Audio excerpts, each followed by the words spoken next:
बिस्मिल्लाहिर्रहमानिर्रहीम अस्सलाम वालेकुम। आज हम जिस टॉपिक पे बात करेंगे मेरा ख्याल है कि वो रिसर्च का सबसे बेसिक क्वेश्चन है that what kind of research problem और research topic we should have and we have to work on that whether you are in MPhil or PhD or doing your postdoc or even you are a faculty member. So you have to always search a good research topic, a research problem, because the impact of your research is entirely dependent on the level of your research problem. If your research problem has a greater impact, ultimately your research output will have a greater impact. For example, if you are working on wastewater treatment, it's a big problem, or climate change, it's a very big problem. So if you try to solve it, ultimately the solution you provide that must have a bigger impact. So ultimately the choice of your research problem actually that defines the impact of your research. So in this video we will talk about this process, that how we can find a research topic or a research problem, whatever level you have, and probably you will feel that it will be helpful for you during the rest of your career, starting from MS to a faculty member. So in this case I will suggest that we will start like a research student point of view. So if you are a research student, MS, PhD or postdoc even, so first thing is that you need to consult your supervisor, because he is the person with whom you have to work for 2 years or 3 years or maybe multiple years. So he knows that what kind of research problem could be beneficial, or what type of research problem that particular lab is working on. So my first suggestion is that always talk to your supervisor, that in which type of research problem he is interested in. Sometimes the research supervisors, they have some running research project, or they have recently approved research funding. So definitely they will give you like some good clue or maybe exact research topic on which they want you to work on. So in that case I think that your job is half done, still half done. But in some cases the supervisors, they give you some sort of liberty that still you can choose your own problem. But this is like that big question that in my opinion it will take maybe like several months if you decide on your own that what kind of research problem you want to work on. So in my opinion is that in the next phase, when you talk to your research supervisor, so ask him some broader field, that okay, in which field we will work or you want me to work. So in that case they will talk about, for example, he says that wastewater treatment. So okay, now you have two keywords, like your target is wastewater is like your subject, and your object is that you want to treat it to make it like beneficial or make it reusable for some certain purpose. So now you have like first clue that okay, in which direction you will move on. The next thing is you can extract from this like your preliminary literature review, or you can talk to your lab mates or your seniors that okay, I have this topic wastewater treatment, but this is too big. So how I can narrow it down, how I can confine myself within the time and space limit. So like then if you read some like few paper, 1-2 paper, or you just Google, so you will come across that there are several waste treatment techniques. So probably you are interested in physical wastewater treatment is my suggestion. We are just taking it as a case study. So now you have a pretty refined keywords like physical wastewater treatment. So next step is that at whatever level you are, like MS, PhD, faculty member, postdoc, so I suggest you to prepare a list of relevant journals which publish your research, like research closer to your topics. So in this case we will have a separate video, but at the moment I can just give you like one clue. So like each year Thomas, they issues an Excel file that contains all the impact factor journals in descending order of impact factor. So you can just Control+S, you can search the topic, the journal name, like in my case I belong to chemical engineering and environmental science and engineering. So in my case, the best journal is chemical reviews. So its impact factor is more than 50 plus. So in this case, you will prepare a list of journals in a descending impact factor order. Impact factor, I don't want to go in that detail that what is impact and impact factor at this moment, but for your understanding, I can say that the higher the impact factor is better. So we will go with this concept that if the journal has higher impact factor, it is really prestigious. So in that case, you will prepare a list of journals, 10, 15, 20 journals in that list. This list will not only help you to do your literature review, but at the same time when you will finish your research, it will help you that where you can publish your research. Because during literature review, you have the clue that which journal is publishing which type of research or which level of research. So once you are done with your research, so you can submit your paper to the same kind of journal, because you know its level, you know its impact factor, you know its quality. So it will also help you all along your research journey. So prepare a relevant journal list from that Thomas Excel file, and I would suggest that you must have 15 to 20 journals in descending impact factor order.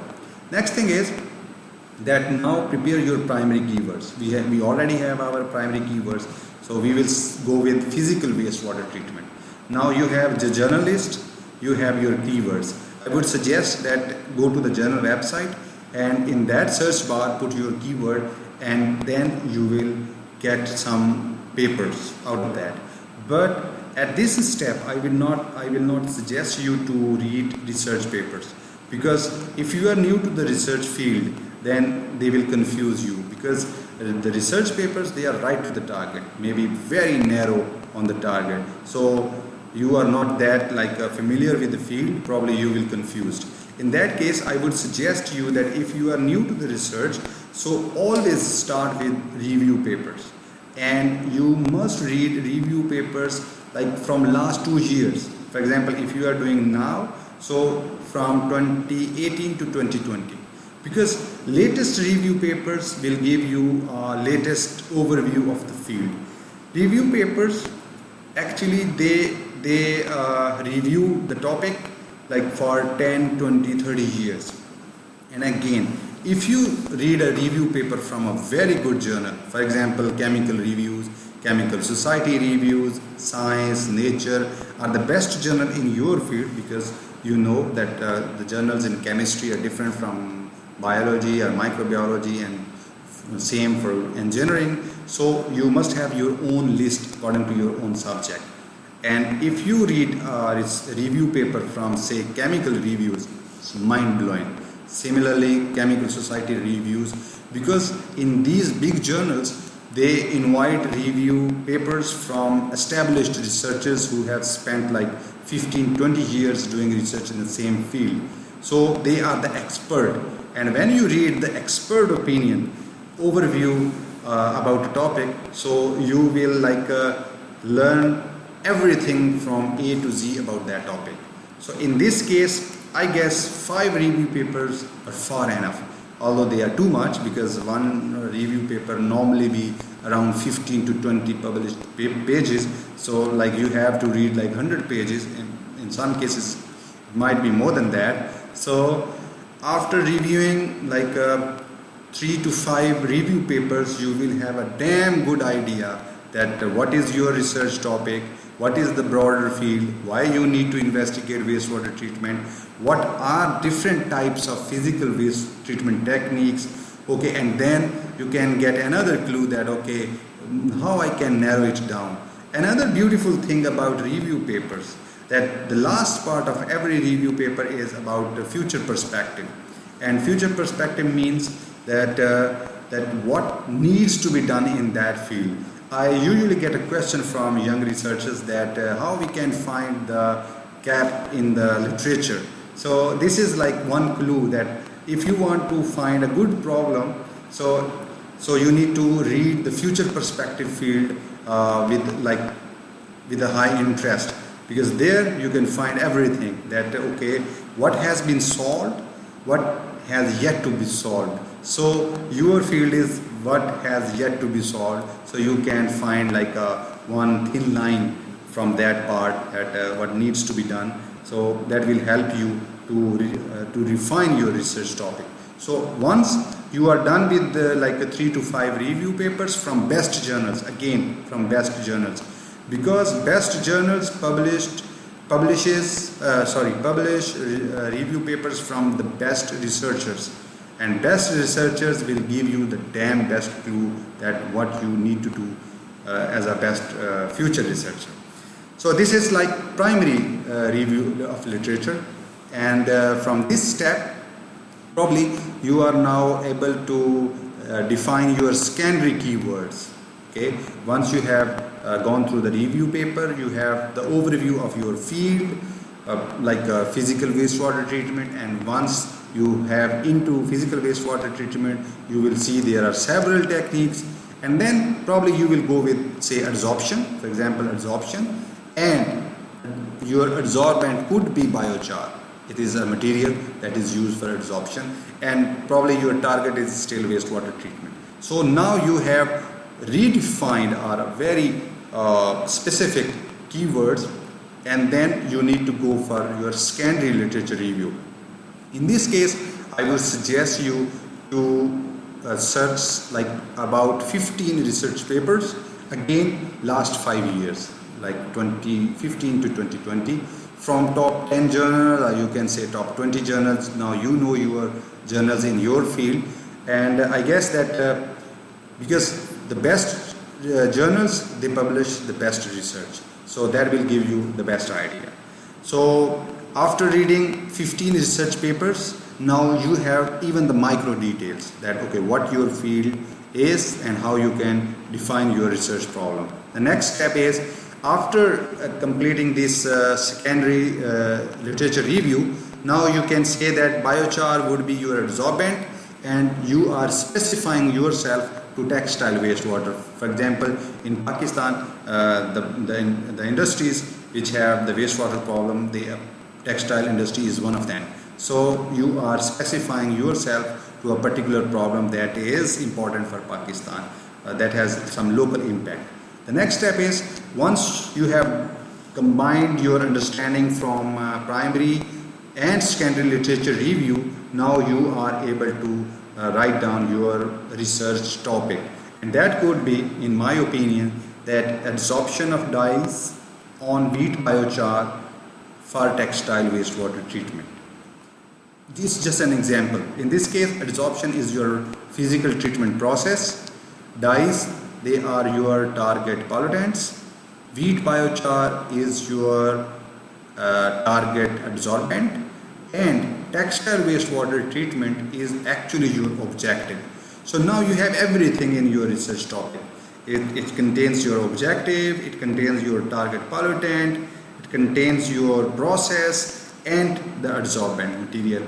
Everything is there. So when one person he reviews your research topic, he is sure that okay, what you want to do now. And other thing is, there are several other approaches when you go for defining your research problem. One is Professor Allen's approach. I have talked about him, that he is an Israeli molecular biologist at the moment, and he has done like a lot of good research. His citations are more than 50,000. If you go to googlescholar.com, you can find. So he wrote like one guide paper in Cell, and Cell journal has impact factor more than 30. And he defined that how we need to choose our research problem. And I think that now we can categorize for MS, PhD, postdoc, and for a faculty member, and for our longer career path as a faculty member, that how we need to choose our research problem. And he has two scales. The x-axis is like the ease or easiness of a research problem, that how we can handle it, whether it is easy to handle, easy to solve, or hard to solve. And on x-axis is the gain in knowledge. Why we do research? Because we want to increase the existing knowledge. That's why we want to do it. Our MPhil thesis, our PhD thesis, they do the same. So he says that the problems we can plot along these two axes. So there would be some problems which are very hard to tackle, very hard to solve, but their gain in knowledge or their output will be lower. And then there are problems which are easy to handle, but at the same time the gain in knowledge is also low. There is another category that there are still some problems which are easy to handle, but they give you a high impact. And there are problems which are hard to handle, but they also give you some very high gain in knowledge, like impact in knowledge. So what he suggests in the second part, he says that we need to start from easy problems, low gain, like MS thing, and then we need to move upward. That easy solving and high gain, your PhD, probably postdoc. And on the longer run, like as a faculty member, you need to find such problems which are still hard to solve, but their gain in knowledge is also very high. So I think that this is another approach. Probably not everyone can understand this, but once you progress in your career, you will be able to see that how we can reorient or redefine our future research problems. Still, there are so many things which we can do. So my suggestion is for MS and PhD students and even postdocs that they need to find some easy problems which can be solved quickly, like easily, and then their gain in knowledge is quite high. For example, all emerging fields, they have similar habits. If you talk about nanotechnology, they are around that. You synthesize some nanoparticles and then you apply them for wastewater treatment or a mixed mode. So probably it is still easy to handle, but the gain in knowledge will be quite high. So this is one approach. I call it like Professor Allen's approach. You can have a look at it. You can read the paper. I have given the reference at the bottom. The next thing is Professor D. Pace approach. She is an associate professor in Harvard Medical College, Harvard Medical School, and I would suggest you. She has a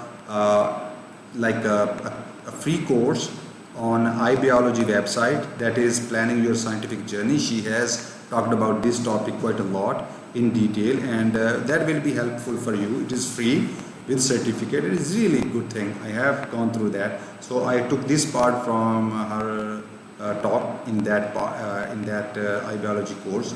So she says that you need to explore different research topics. Okay, wastewater treatment, maybe you can compare different treatment approaches, and how you can do it, you need to read, you need to do literature review.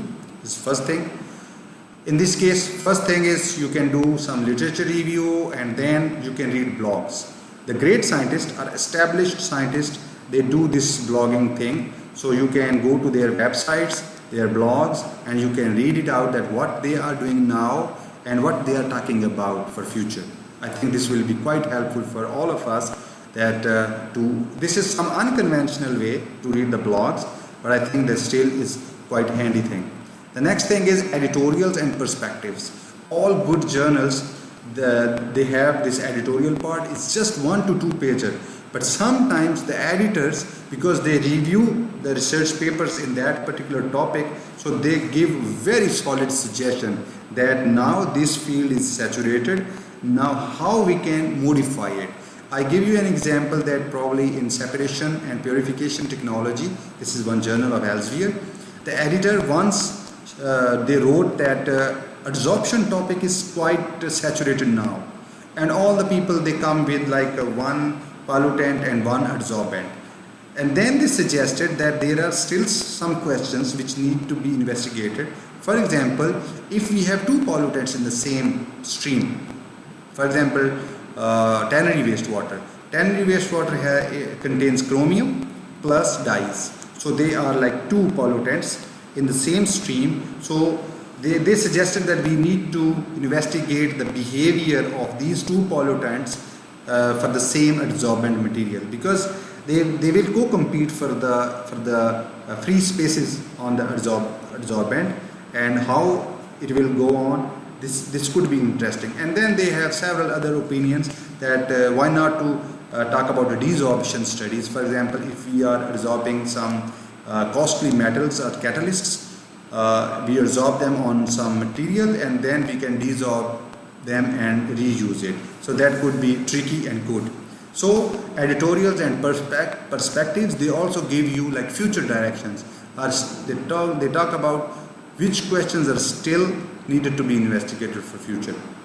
The next thing could be we need to talk to people, and in this case we can talk to our seniors, our experts, some known professors. If we go to some conference, some workshop, we can talk to them that I have this research idea, what are your suggestions? Similarly, we can talk to our seniors.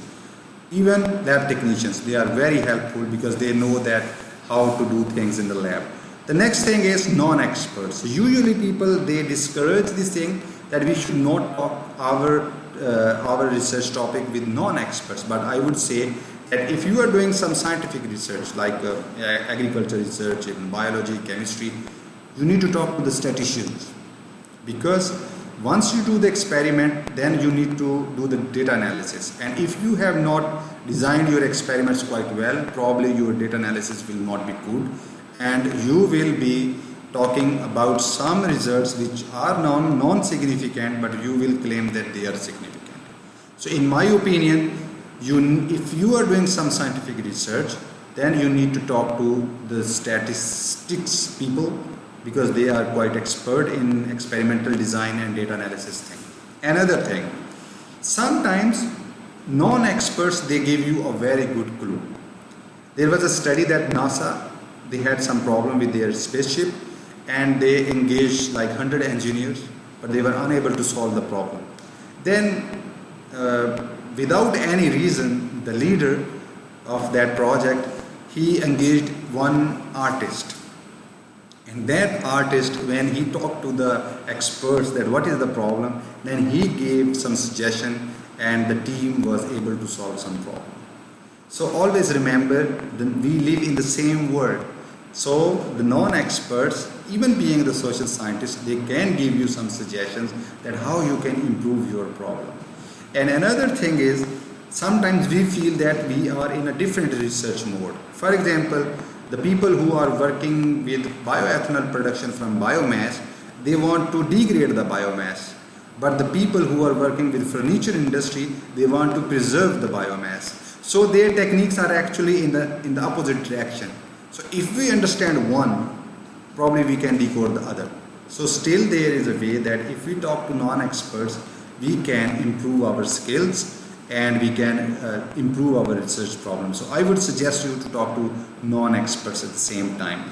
The next thing is, once you have gone through all that exercise, literature review or talking to experts and people, then you should have like 2 to 3 research questions or ideas, broad research questions and ideas, and then you need to pick one which is very interesting. But in case of Pakistan, I would suggest you that only interesting will not help you, because you also put the factor that what kind of analytical facilities and experimental facilities you have in your lab. Sometimes students, they come with a very ambitious project, but we usually don't have like expertise, lab equipment and analytical techniques available to solve that problem. Although the problem is really good, exciting.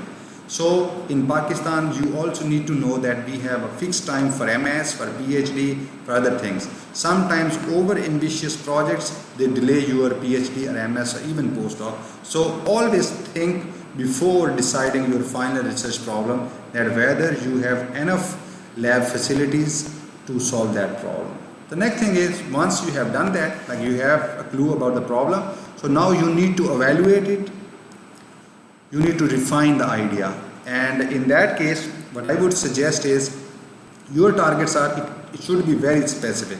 You cannot handle any open-ended question. For example, if you are an astronomer or working with planets and galaxies, so that is very broad word.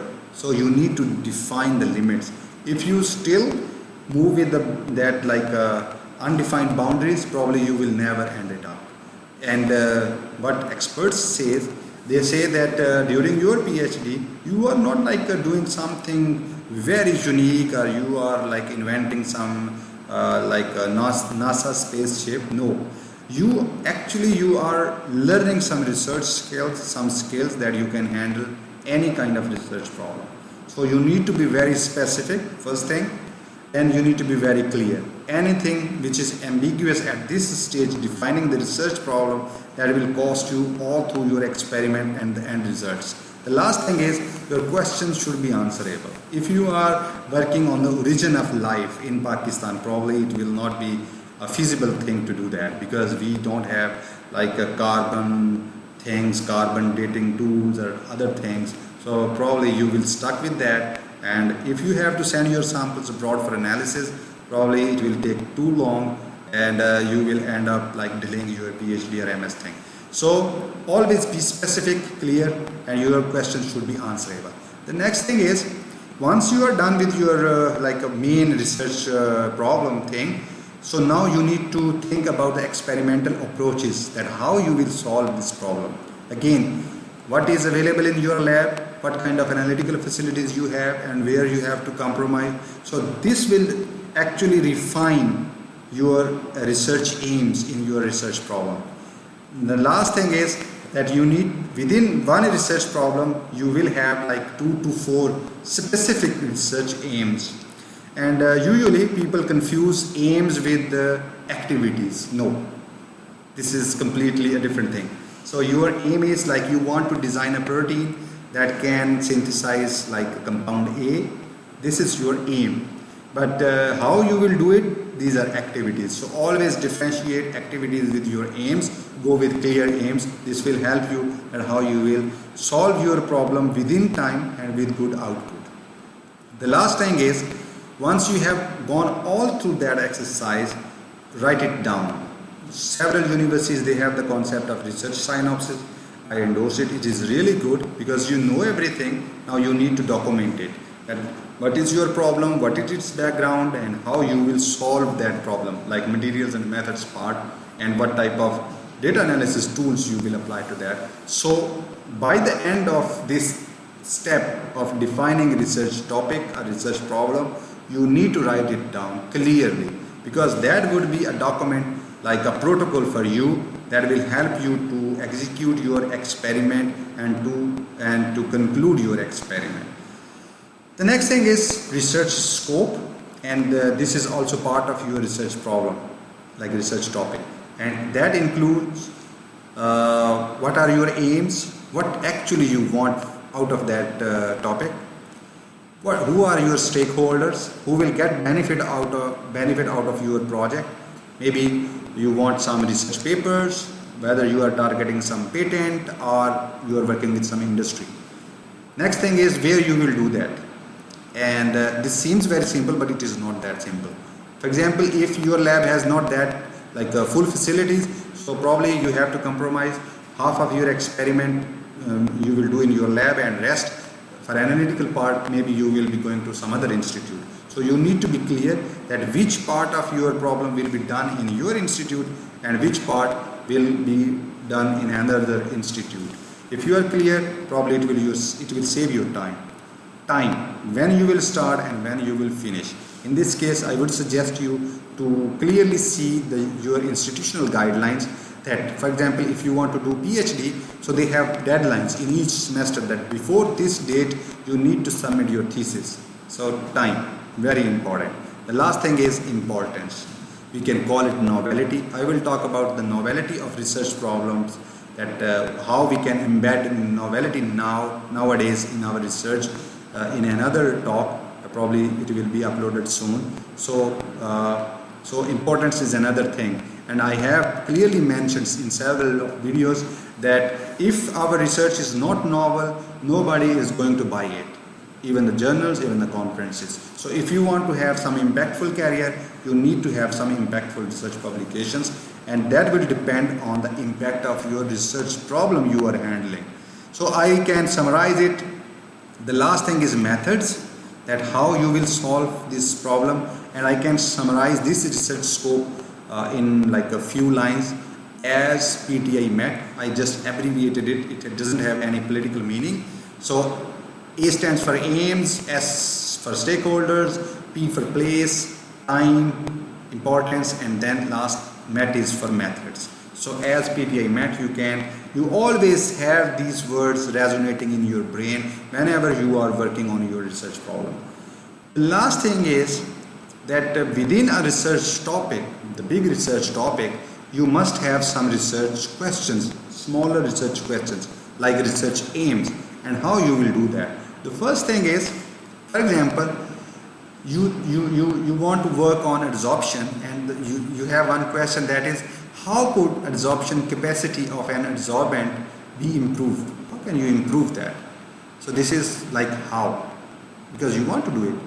But at the same time, you ask yourself, and always ask yourself, that why you want to improve this adsorption capacity. And why says that to improve wastewater treatment? Because if the adsorption capacity is high of the material, so it will improve the wastewater treatment efficiency, cost, and process effectiveness. So all the science, it actually revolves around this word how and why. Sometimes why comes earlier and then how, and sometimes how comes earlier and then you answer it by why. So your research question will look like this: how could adsorption capacity of an adsorbent be improved?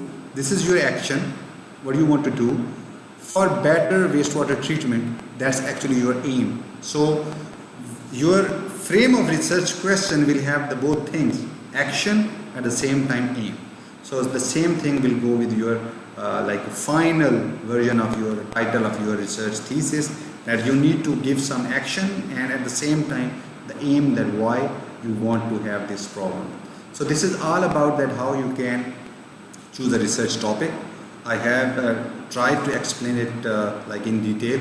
If you have even some questions, you can send me some WhatsApp message, or you can comment and you can give us feedback.